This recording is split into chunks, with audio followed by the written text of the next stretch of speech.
Team India Zimbabwe చేతిలో first T20 match ఓడిపోయిన అనంతరం పోస్ట్ మ్యాచ్ ప్రెజెంటేషన్లో శుభ్మన్ గిల్ కొన్ని వ్యాఖ్యలు అయితే చేయడం జరిగిందనమాట.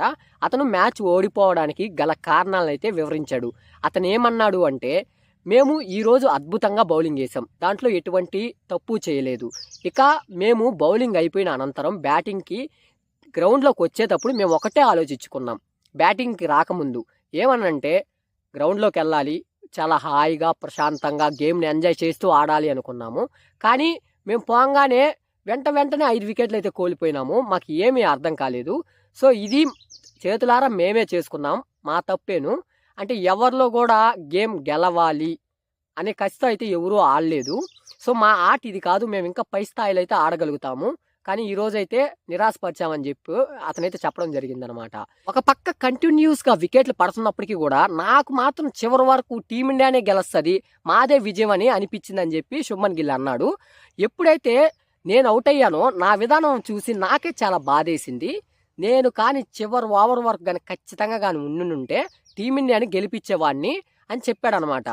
ఇక మేము ఈ మ్యాచ్ నుంచి చాలా అయితే నేర్చుకోవాల్సి ఉంటుంది. ఇవన్నీ గుణపాఠం నేర్చుకుని రేపటి మ్యాచ్లో ఖచ్చితంగా మేము బెస్ట్ పర్ఫార్మెన్స్ అయితే ఇస్తామనేసి అతను చెప్పడం జరిగిందనమాట.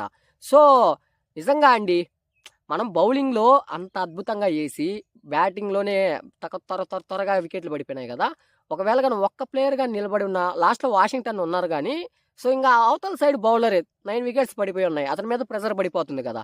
సో అందువల్ల అయితే మన టీమిండియా త్వరగా వికెట్లు కోల్పోవడం వల్ల అయితే ఓడిపోయింది అనమాట. ఖచ్చితంగా ఈరోజు మ్యాచ్లో మన వాళ్ళు సో బాగా రైజ్ అవుతారని చెప్పేసి ప్రతి ఒక్కరూ అయితే కోరుకుందాం అనమాట. రేపు జింబాబ్వేతో జరిగే సెకండ్ టీ20 మ్యాచ్లో ఎవరు బెస్ట్ పర్ఫార్మెన్స్ ఇస్తారు మన ఇండియా తరపున అనేసి మీ అభిప్రాయాన్ని కామెంట్ సెక్షన్లో తెలియచేయండి, నేను కూడా తెలుసుకుంటాను అనమాట.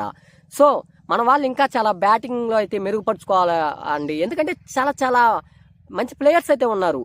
సో కొంచెం తడబడ్డారు కానీ అభిషేక్ శర్మ కానీ, అలాగే వన్ డౌన్లో రుతురాజ్ గైక్వాడ్ని అయితే పంపించడం జరిగింది. అతను ఫస్ట్ మ్యాచే కదా వన్ డౌన్లో రావడం. సో కుదురుకుంటే మాత్రం మంచి ఇన్నింగ్స్ అయితే చూడొచ్చు. మనము అప్పట్లో 5 టీ20s అయితే ఆడినాం కదా మనం ఆస్ట్రేలియాతో ఇంతకు ముందు, దాంట్లో అయితే అతనే మంచి ఒక సెంచరీ కూడా అయితే ఉంది, మంచి ప్లేయర్ అనమాట. ఇక రింకు సింగ్ కానీ అలాగే అభిషేక్ శర్మ కానీ వీళ్ళు కూడా రాణిస్తే ఖచ్చితంగా టీమిండియా నుంచి మంచి పర్ఫార్మెన్స్లు అయితే చూడగలుగుతాం. సో మొత్తానికి వీడియో ఇది గాయ్స్. వీడియో నచ్చితే మీరు లైక్ చేయండి, ఖచ్చితంగా ఛానల్ ఫస్ట్ టైం చూస్తుంటే సబ్స్క్రైబ్ చేయండి, ఎందుకంటే నేను వీడియో పెట్టగానే ఫస్ట్ మీరే చూడొచ్చు. సో సపోర్ట్ అయితే చేయండి.